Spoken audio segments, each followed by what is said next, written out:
Hi students, நம்ம இன்னைக்கு வந்து ஏப்ரல் 2025ல கரெக்ஷன் யூஸ் பண்ண ஆன்சர் கீ பார்க்க போகிறோம் மேக்ஸுக்கு. இந்த ஆன்சர் கீ இதை வச்சு தான் நம்ம வந்து 10th பப்ளிக் எக்ஸாமில் ஸ்டாஃப்ஸோ டீச்சர்ஸோ சைன் பண்ணுவாங்க ஆன்சர் கீ அவங்க பேப்பரை. அதனால் இந்த ஆன்சர் கீ ரொம்ப இம்பார்ட்டன்ட். இந்த ஆன்சர் கீ வச்சு தான் பல பசங்க வந்து எப்படி நம்ம பேப்பரை ப்ரெசென்ட் பண்ணணும், எப்படி அட்டன் பண்ணணுன்றது இருக்குது. மேக்ஸ்ன்றது வெறும் வந்து பேப்பர் நான் சம் கரெக்டாக போட்டால் எனக்கு மார்க் வரும் அப்படின்றது கிடையாது. நம்ம அந்த பேப்பர் எப்படி ப்ரெசென்ட் பண்ணுறோம், நம்ம கிராஃப் ஜாமெட்ரி எப்படி போடுறோம், அது மட்டும் இல்லாமல் அங்கே என்ன ப்ரெசன்டேஷன் இருக்குது, அங்கே இருக்க அப்பியரன்ஸ் எல்லாமே இம்பார்ட்டன்ட். அப்போ அதே மாதிரி தான் நம்ம வந்து ஏப்ரல் 2025க்கான ஆன்சர் கீ பார்க்க போகிறோம் இப்போ மேக்ஸுக்கு. அது மட்டும் இல்லாமல் நம்ம யூடியூப் சேனலில் இந்த வீடியோ யாரும் ஃபுல்லாக பாருங்கள். இந்த வீடியோவை நீங்கள் ஃபுல்லாக பார்த்தீங்கன்னா கண்டிப்பாக இந்த வீடியோ ஃபுல்லாக பார்த்து சம்ஸ் எல்லாம் ப்ராக்டிஸ் பண்ணலாம். கொடுக்குற சம்ஸ் எல்லாம் ப்ராக்டிஸ் பண்ணாலே நீங்கள் கண்டிப்பாக சென்டம் எடுக்கலாம். யாருமே இந்த வீடியோ ஸ்கிப் பண்ணுறாதீங்க, ஃபுல்லாக பாருங்கள். இந்த வீடியோ ரொம்ப இம்பார்ட்டன்ட். அது மட்டும் இல்லாமல் இந்த வீடியோக்கு 1000 லைக்ஸ் வந்துச்சுன்னா இதே மாதிரி மேக்ஸு புக்கின் 1 மார்க்ஸு கண்டிப்பாக புக்கின்லேருந்து கண்டிப்பாக 5 1 மார்க் வரலாம். இங்கே பாருங்கள், கண்டிப்பாக புக்கின்லேருந்து 5 1 மார்க் வரலாம். அதனால் எல்லாருமே கண்டிப்பாக இந்த வீடியோக்கு 1000 லைக்ஸ் வந்துச்சுன்னா புக்கினில் எப்படி 1 மார்க்ஸ் கேட்பாங்க, அது மட்டும் இல்லாமல் 2 மார்க்ஸ் 3 மார்க்ஸ் கம்பல்சரி கொஸ்டின், 2 மார்க்ஸ்க்கும் 5 மார்க்ஸ்க்கும் எப்படி கம்பல்சரி கொஸ்டின் கேட்பாங்க. இந்த 2 மார்க்ஸ் 5 மார்க்ஸ் கம்பல்சரி கொஸ்டினில் தான் பல பசங்க சென்டமே லூஸ் பண்ணுற செக்ஷனு. கண்டிப்பாக இந்த செக்ஷனை யாரும் விட்டுறாதீங்க. அதனால் கண்டிப்பாக இந்த வீடியோக்கு 1000 லைக்ஸ் வந்துச்சுன்னா புக்கின்லேருந்து எப்படி 1 மார்க்ஸ் கேட்பாங்க, அதுவும் 2 மார்க்ஸ் 5 மார்க்ஸ்க்கான கம்பல்சரி கொஸ்டின் எப்படி அட்டன் பண்ணலாம், என்னென்ன கொஸ்டின் கேட்பாங்க அப்படின்றதுக்கான இம்பார்ட்டன்ஸை கண்டிப்பாக நான் வீடியோ போஸ்ட் பண்ணுவோம். அது கண்டிப்பாக இந்த வீடியோக்கு 1000 லைக்ஸ் வந்திருக்கணும். இந்த நம்ம யூடியூப் சேனலுக்கு புதுசாக வந்திருக்கீங்கன்னா சப்ஸ்கிரைப் பண்ணிவிட்டு அதே மாதிரி இந்த வீடியோக்கு லைக் போட்டுக்கோங்க. இப்போ நம்ம பார்க்கும்போது 10th மேக்ஸ் நம்ம எப்பயுமே பார்த்தாலும், இப்போ நான் படிக்கும் போதும் 10th மேக்ஸ் படிக்கும் போதும் 10லேருந்து 9 கொஸ்டின் தான் புக்கின்லேருந்து வந்துச்சு. 4 கொஸ்டின் புக் இன்சைட்லேருந்து தான் வரும். இந்த புக் இன்சைட்லேருந்து வரதுலேருந்து நம்ம அட்டன் பண்ணோம்னா நம்ம புக் இன்சைடு கொஸ்டினை பார்த்து தான் ஆகணும். இப்போ அந்த புக் இன்சைடு கொஸ்டினுக்கு நாங்கள் சொல்கிற இம்பார்ட்டன்ஸ் படித்தாலே போதும். இப்போ நம்ம வந்து இங்கே 1 மார்க்ஸை பார்த்தா நீங்களே பாருங்கள். 1 மார்க்ஸ்லேருந்து செக்ஷன் பை செக்ஷன் 14 1 மார்க்ஸ் இருக்குது. செக்ஷன் பை செக்ஷனுக்கு நீங்கள் கரெக்டாக இப்போ 1க்கு இப்போ இங்கே கொடுத்துருக்காங்க பாருங்கள். 1க்கு சி ஆப்ஷன், இங்கே சி ஆப்ஷன் போட்டால் தான் அவன் கரெக்டுன்னு போடுவான். நம்ம 1 ஏன்னு போட்டு நீங்கள் என்னென்னா ஆன்சர் கரெக்டாக எழுதினாலும் அவங்க மார்க் நோட் பண்ணுறதுல தப்புன்னு தான் நோட் பண்ணுவான். அதனால் கண்டிப்பாக எல்லாருமே ஆப்ஷன்னா கரெக்டான ஆப்ஷன் போடணும். ஃபஸ்ட்டு கொஸ்டினுக்கு சி ஆப்ஷன் தான் போடணும். யாருமே வந்து ஏ பின்றது மாற்றி யூஸ் பண்ணாதீங்க. உங்கள் சென்டமை நீங்களே லூஸ் பண்ணுறதுக்கான காரணமாக அமையக்கூடாது. அது மட்டும் இல்லாமல் இப்போ இதில் கேட்க போகிற இந்த 9 1 மார்க்ஸ்லேருந்து 10 1 மார்க்ஸ் தான் புக் பேக் 1 மார்க்ஸ்லேருந்து நல்லா கேட்டுக்கோங்க. புக் பேக்ஸ் 1 மார்க்ஸ்லேருந்து 9லேருந்து 10 1 மார்க்ஸ் மட்டும் தான் கேட்பாங்க. மீதி இருக்க 4 1 மார்க்ஸு புக்கின்லேருந்து வர வாய்ப்பு அதிகம், ரொம்ப அதிகம். அதனால் கண்டிப்பாக நாங்கள் சொல்கிற மாதிரி இந்த 1000 லைக்ஸ் போட்டால் கண்டிப்பாக நாங்கள் சொல்கிற இந்த புக்கின் எப்படி 1 மார்க்ஸ் கேட்பாங்க சொல்லிட்டு அந்த வீடியோ போடுறோம். அதனால் மறக்காமல் இந்த வீடியோக்கு 1000 லைக்ஸ் போட்டுருங்க. அது மட்டும் இப்போ பாருங்கள், இப்போ ஃபஸ்ட் ஆப்ஷனுக்கு சீன் கொடுத்துருக்காங்க, செகண்டுக்கு ஏ.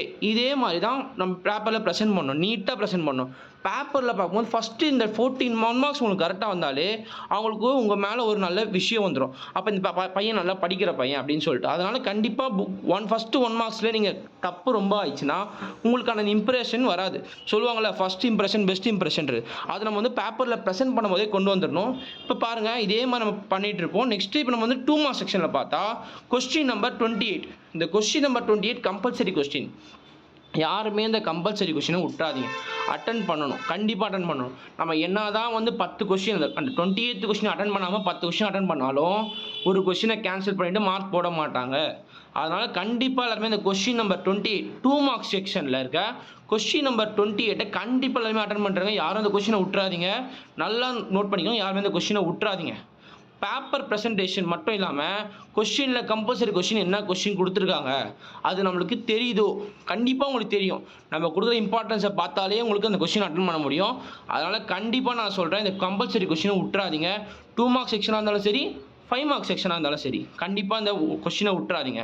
அது மட்டும் இல்லை, 15th கொஸ்டினுக்கு எப்படி கொடுத்துருக்கான் மார்க்கு, இப்போ ஏ பி இது கிவன்.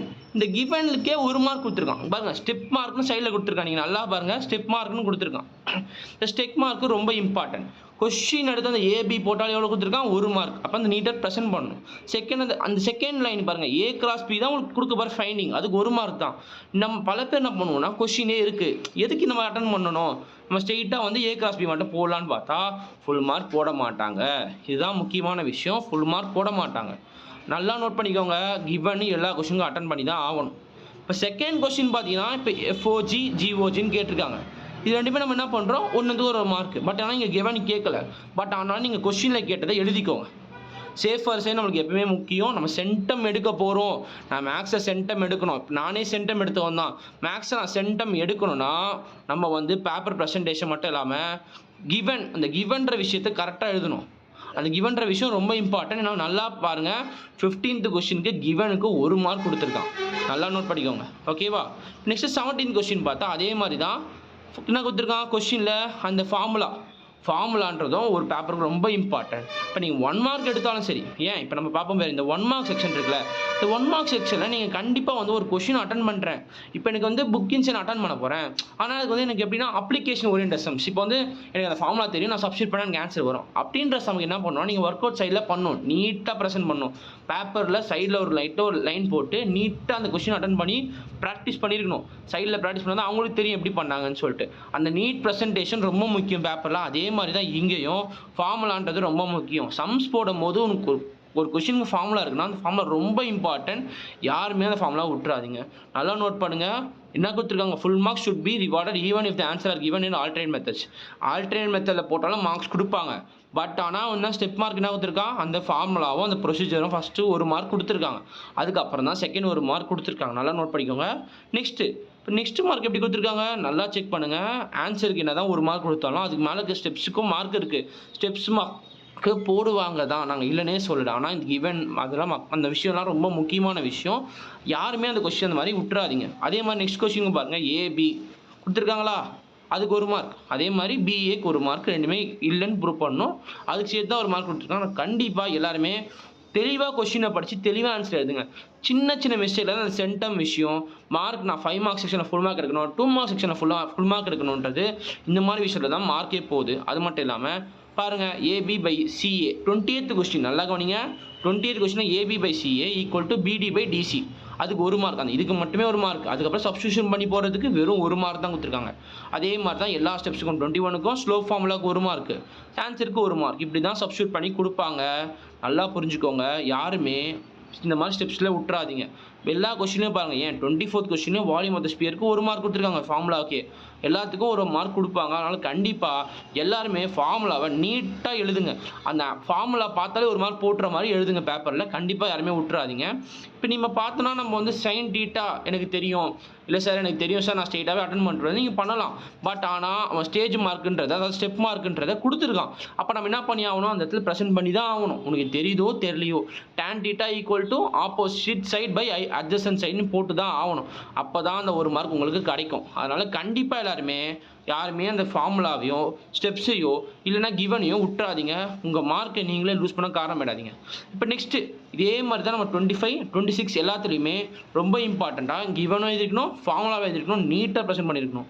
இப்போ நம்ம நெக்ஸ்ட்டு இந்த 28th கொஸ்டின் கம்பல்சரி கொஸ்டின் போனாலும் அங்கேயும் கொடுத்துருக்காங்க பாருங்கள். சீக்வன்ஸில் இருக்கணும், அதே மாதிரி ஃபார்முலாவாக இருக்குது. அப்போ தான் அந்த மார்க் கொடுத்துருக்காங்க. 1 மார்க் ஷுட் பி ரிவார்டட் இந்த ஃபார்முலா கரெக்ட். பாருங்கள், ஃபார்முலா கரெக்டாக இருந்தாலே 1 மார்க். அதே தான் எல்லாத்துக்கும். நல்லா நோட் பண்ணிக்கோங்க, யாரும் விட்டுறாதீங்க. Next part 3. இதில் என்ன சொல்லியிருக்கான், 10 mark question, 5 mark question 10 question attend பண்ணணும். 42 கொஸ்டின் கம்பல்சரி. யாருமே நான் 42 கொஸ்டின் எனக்கு தெரியாது, அதனால் வேறு கொஸ்டின் அட்டன் பண்ணுறேன்னு போகாதீங்க. கண்டிப்பாக மார்க் போட மாட்டாங்க. நல்லா நோட் பண்ணிக்கோங்க, மார்க் போட மாட்டாங்க. அதனால் கண்டிப்பாக சொல்கிறேன், யாருமே இந்த செக்ஷனை நல்லா நோட் பண்ணிக்கோங்க. யாருமே 42 கொஸ்டினை கம்பல்சரி அட்டன் பண்ணுங்கள். உங்களுக்கு தெரியும், நம்ம கொடுக்குற இம்பார்ட்டன்ஸ் படித்தாலே தெரியும், நல்லாவே புரியும். கண்டிப்பாக அந்த கொஸ்டின் உங்களை அட்டன் பண்ண முடியும். நீங்கள் வந்து தயவு செஞ்சு வேறு கொஸ்டின் ட்ரை பண்ணாதீங்க. 42nd கொஸ்டின்னா அந்த கொஸ்டின் கம்பல்சரினா கண்டிப்பாக நீங்கள் அட்டன் பண்ணுங்கள். அதே மாதிரி தான் இங்கே 5 மார்க் கொஸ்டின் பாருங்கள். கிவனுக்கு 1 மார்க், நம்ம நெக்ஸ்ட்டு ஏ இன்டர்செக்ஷன் அதுக்கு 1 மார்க்கு, அடுத்த ஸ்டெப்புக்கு 1 மார்க்கு. மார்க் வந்து ஸ்டெப் பை ஸ்டெப் தான் கொடுப்பாங்க. ஃபைனல் ஆன்சருக்கு 1 மார்க் தான் கொடுத்துருக்காங்க. நல்லா நோட் பண்ணுங்கள். நான் ஃபைனல் ஆன்சர் கரெக்டாக எழுதிட்டேன், மேலே இருக்க ஸ்டெப்ஸ்லாம் நான் தப்பாக போட்டுட்டு அவங்க கவனிக்க மாட்டாங்க, மார்க் பண்ண அப்படி கிடையாது. நல்லா நோட் பண்ணிக்கோங்க. இதுதான் பல பேர் பண்ணுற மிஸ்டேக்ஸு. நான் நல்லா எழுதிட்டு வந்து சொல்லிவிட்டு மார்க் கம்மியான்றது காரணமே இதுதான். மேக்ஸில் நல்லா சொல்கிறேன், ஸ்டெப் மார்க்கு இருக்குது. இது வந்து answer key, government answer key நாங்கள் வந்து சொல்கிறோம். அதனால் கண்டிப்பாக கவனிச்சிக்கோங்க. ஸ்டெப் மார்க் இருக்குது, நீட்டாக ப்ரெசென்ட் பண்ணிடணும். இதே மாதிரி இந்த 29 கொஸ்டின் அட்டன் பண்ணியிருந்தா அவனுக்கு 5 மார்க் போட்டு தான் ஆகணும், கவர்மெண்ட் ரூல் படி. ஓகேவா?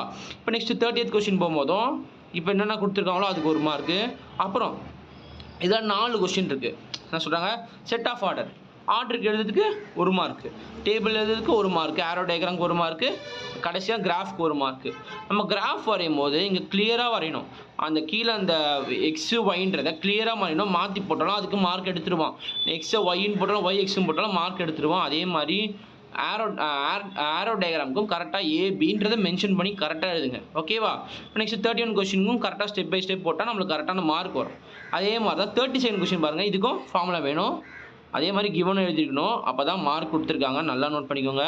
மார்க் அப்போ தான் உங்களுக்கு கொடுப்பாங்க. ஓகேவா? இப்போ நெக்ஸ்ட் 32 கொஸ்டினும் அதே மாதிரி தான் கிவன். அதுக்கப்புறம் அடுத்த step AB the whole transpose step, அப்புறம் பி டிரான்ஸ்போஸ் ஸ்டெப்பு, அப்புறம் ஏ டிரான்ஸ்போஸ், அப்புறம் கடைசியான answer. Step by step mark இருக்குது. இப்போ நெக்ஸ்ட் பாருங்கள் 34th கொஸ்டின் ஸ்டேட்மெண்ட் கொஸ்டின். ஸ்டேட்மெண்ட்டுக்கு மட்டும் 2 மார்க் கொடுத்துருக்கான். டயக்ராமுக்கு 1 மார்க் கொடுத்துருக்கான். கிவன் ப்ரூவ் பண்ணுறது கன்ஸ்ட்ரக்ஷன் ப்ரூஃப் இது எல்லாத்துக்கும் சேர்த்து ஒரு 2 மார்க் கொடுத்துருக்கான். நல்லா கவனிங்க. ஸ்டேட்மெண்ட்டுக்கு மட்டுமே 2 மார்க்கு, டயக்ராமுக்கு 1 மார்க். அப்போ நல்லா நம்ம என்ன பண்ணணும், ஸ்டேட்மெண்ட்டும் எழுதிருக்கணும், டயக்ராம் எழுதிருக்கணும். அதே மாதிரி ப்ரூவ் பண்ணுறதுக்கு 2 மார்க். கரெக்டாக உங்களுக்கான மார்க் வேணும்னா அவன் சொல்கிற மாதிரி கரெக்டாக அட்டன் பண்ணணும். அவன் கொடுத்துருக்கான், அவன் நோட்டும் சொல்லி கொடுத்துருக்கான். அப்போ நல்லா கவனிங்க. Diagram is not drawn, marks should be awarded only for the statement. Diagram வரலாம், டயக்ராமுக்கான மார்க்கை கொடுக்கக்கூடாது அப்படின்னு சொல்லியிருக்கான். ஆனால் கண்டிப்பாக டயக்ராமுக்கு தேவைப்படுற கொஸ்டின் டயக்ராம் வரைஞ்சி தான் ஆகணும். லீவ் பண்ணவே கூடாது. நெக்ஸ்ட்டு 35th கொஸ்டின் பாருங்கள். ஸ்டெப்புக்கு ஃபார்முலாவுக்கு 1 மார்க் கொடுத்துருக்கான். அதுக்கு அடுத்த ஸ்டெப்புக்கு 2 மார்க் கொடுத்துருக்கான். கடைசி ஃபைனல் ஸ்டெப்புக்கும் அதுக்கு முன்னாடி இருக்க ஸ்டெப்புக்கும் மார்க் கொடுத்துருக்கான். என்ன சொல்லியிருக்கான், இதே மெத்தடை வேறு மெத்தடில் போட்டாலும் மார்க் போடுவோம். ஆனால் ஸ்டெப்ஸ் கண்டிப்பாக அங்கேயே இருக்கணும். இந்த வார்த்தையை பார்த்துட்டு full mark should be awarded even if the answer are given an alternates மெத்தடில் இருந்தாலும் அந்த ஸ்டெப் மார்க் கண்டிப்பாக மாற்ற மாட்டாங்க. அதனால் நல்லா கவனிச்சுக்கோங்க. கண்டிப்பாக ஸ்டெப்பு மார்க் இம்பார்ட்டன்ட். அதே மாதிரி தான் எல்லா கொஸ்டினுக்கும். இப்போ நம்ம 42nd கொஸ்டின் கவனிங்க. 38th கொஸ்டினில் கூட பாருங்கள், ஃபார்முலாவுக்கு மார்க் கொடுத்துருக்காங்க. அதே மாதிரி தான் எல்லாத்துக்கும் ஃபார்முலாவுக்கு ஸ்டெப் பை ஸ்டெப்பு. நம்ம 2 மார்க்ஸ்லேருந்து 4 மார்க்ஸ் 5 மார்க்ஸ்லேருந்து எல்லாத்துக்கும் மார்க் இருக்குது. அதனால் நல்லா கவனிச்சுக்கோங்க. இப்போ 42nd கொஸ்டின் கவனிங்க. 42nd கொஸ்டினும் கண்டிப்பாக நம்மளுக்கு தெரிஞ்ச கொஸ்டின் தான். Del equal to B square minus 4ac question தான். கண்டிப்பாக அந்த கொஸ்டின் எல்லாருமே அட்டன் பண்ண முடியும். அதனால் கண்டிப்பாக அந்த கொஸ்டினை விட்டுறாதீங்க. இதே மாதிரி தான் கேட்பாங்க. நம்ம கொடுக்குற இம்பார்ட்டன்ஸை படித்தாலே போதும். இந்த கம்பல்சரி 2 மார்க்காக இருந்தாலும் சரி 5 மார்க்காக இருந்தாலும் சரி ஈஸியாக அட்டன் பண்ணிடலாம். ஓகேவா? அதே மாதிரி இப்போ நம்ம இந்த கம்பல்சரி கொஸ்டினில் கொடுத்துருக்கிறது மாதிரி கரெக்டாக ஸ்டெப் பை ஸ்டெப் மார்க் இருந்தால் ஃபுல் மார்க் கொடுத்துருவான். இப்போ லாஸ்ட் செக்ஷன் ரொம்ப இம்பார்ட்டன்ட் செக்ஷன். என்ன சொல்லியிருக்கான், பார்ட் 4ல் 8 மார்க் செக்ஷன். இந்த 8 மார்க் செக்ஷனில் என்ன நம்ம பண்ண போகிறோம், ஒரு கிராஃபு ஒரு ஜாமெட்ரி அட்டன் பண்ண போகிறோம். இப்போ நம்ம ஃபஸ்ட்டு என்ன கொடுத்துருக்கான், ஜாமெட்ரி ரஃப் டயக்ராம் இருக்கணும். அதே மாதிரி அவன் என்ன சொல்லியிருக்கான், லைன் செக்மெண்ட்டு. கொஸ்டினுக்கு ஏற்ற மாதிரி கேட்பாங்க. இங்கே பாருங்கள், நல்லா கவனிச்சுக்கோங்க. ரஃப் டயக்ராமுக்கு 1 மார்க் இருக்கணும். ரஃப் டயக்ராம் நீட்டாக ப்ரெசென்ட் பண்ணிக்கணும்.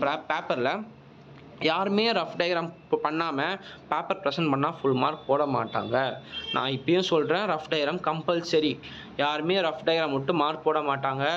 இப்பயும் சொல்கிறேன், கன்ஸ்ட்ரக்ஷனுக்கு எல்லாருக்குமே மார்க் இருக்குது தான், ரஃப் டயக்ராமுக்கும் மார்க் இருக்குது. அதனால கண்டிப்பாக ஜாமெட்ரி கிராஃப் எல்லாத்துக்கும் ப்ராப்பராக வரைங்க. அதே மாதிரி இப்போ ஜாமெட்ரின்னு பார்த்தா நம்ம ரஃப் டயக்ராம் வரைய போகிறோம். ஓகேவா? நம்ம கிராஃப்னு பார்த்தா என்னென்ன வரைய போகிறோம், எக்ஸ் ஆக்சிஸ் ஒய் ஆக்சிஸ். இந்த ஸ்கேலுன்றது ரொம்ப இம்பார்ட்டன்ட். கிராஃப் வரையும் போது தயவு செஞ்சு பேப்பரில் ரொம்ப அழுத்தி எழுதுறேன்னு சொல்லிட்டு பேப்பரை ரொம்ப பார்க்குறவங்களுக்கு அது பேப்பர் பார்த்தாலே டிக் பண்ணணும்னு தோணும். அந்த ரொம்ப டார்க்காக அழிச்சு எழுதும் போது அந்த ப்ரெசன்டேஷன் மிஸ் ஆகும். அதனால் நீட்டாக வரைங்க பேப்பரை. அதனால் யாரும் மிஸ் பண்ணுறாதீங்க. ஸ்கேலுன்றது ரொம்ப important. X axis Y axis எவ்வளோ, ஒரு சென்டிமீட்டர் எவ்வளோ யூனிட், ஒரு சென்டிமீட்டர் எவ்வளோ யூனிட் போட போன்றது கரெக்டாக மென்ஷன் பண்ணியிருக்கணும். கிராஃபில் கரெக்டாக அந்த லைன் செக்மெண்ட் கரெக்டாக இருக்கணும். கரெக்டாக லைனில் மென்ஷன் பண்ணியிருக்கணும், மார்க் பண்ணியிருக்கணும். 0ன்றதை கரெக்டாக போட்டிருக்கணும். எக்ஸ் ஒய் எங்கெங்கே இருக்கணும் எல்லாமே பக்காவாக இருந்தால் உங்களுக்கான அந்த 2 8 மார்க் செக்ஷனும் கண்டிப்பாக நாங்கள் ஃபுல்லாக அட்டன் பண்ண முடியும். இந்த கொஸ்டினும் அதே மாதிரி தான். Step by step mark. ஸ்கேலுக்கு 1 மார்க் போட்டிருக்காங்க. எக்ஸ் ஆக்சிஸ் ஒய் ஆக்சிஸ் கரெக்டாக இருந்தால் அதுக்கு 1 மார்க் போட்டிருக்காங்க. அது மட்டும் இல்லாமல் நம்ம அந்த டேப்லர் காலம், இப்போ இந்த 44th பி பாருங்கள், டேப்லர் காலம் அந்த செக்ஷனுக்கு 2 மார்க் போட்டிருக்காங்களா. நம்ம கண்டுபிடிக்கிற எல்லாத்துக்கும் ஒரு மார்க் போட்டிருக்காங்க. ஓகேவா? இதே மாதிரி தான் இந்த 8 மார்க் செக்ஷன்றது ப்ரெசென்ட் பண்ணுவாங்க. இப்போ இந்த 44th ஏ பார்த்தா கூட நம்ம எப்படி ப்ரெசென்ட் பண்ணியிருக்காங்க, டேப்லர் காலமுக்கு 3 மார்க். அப்போ அந்த டேப்லர் காலம் ரொம்ப இம்பார்ட்டன்ட். நம்ம அந்த கிராஃபை கரெக்டாக இருந்தால் தான் டேப்லர் காலம் கரெக்டாக இருக்கும். நம்ம டேப்லர் காலண்டை வரைஞ்சிட்டு கிராஃபில் மிஸ்டேக் பண்ணக்கூடாது, கரெக்டாக வரையணும். ஓகே, இதே மாதிரி நம்ம வீடியோ வேணும்னா நம்ம யூடியூப் சேனலை சப்ஸ்கிரைப் பண்ணிவிட்டு அதே மாதிரி நம்மளோட இந்த வீடியோக்கு லைக்ஸ் போட்டு நான் சொன்ன மாதிரி இந்த 1000 லைக்ஸ் வந்தால், நான் சொல்கிறேன் அந்த 1000 லைக்ஸ் வந்தால் 2 மார்க்ஸ் 5 மார்க்ஸ் கம்பல்சரி கொஸ்டின் கண்டிப்பாக போடுவோம். அது மட்டும் இல்லாமல் புக் இன்சைட்லேருந்து என்னென்ன 1 மார்க்ஸ் வருமோ அதுவும் நம்ம யூடியூப் சேனலில் கண்டிப்பாக போடுவோம். தேங்க்யூ.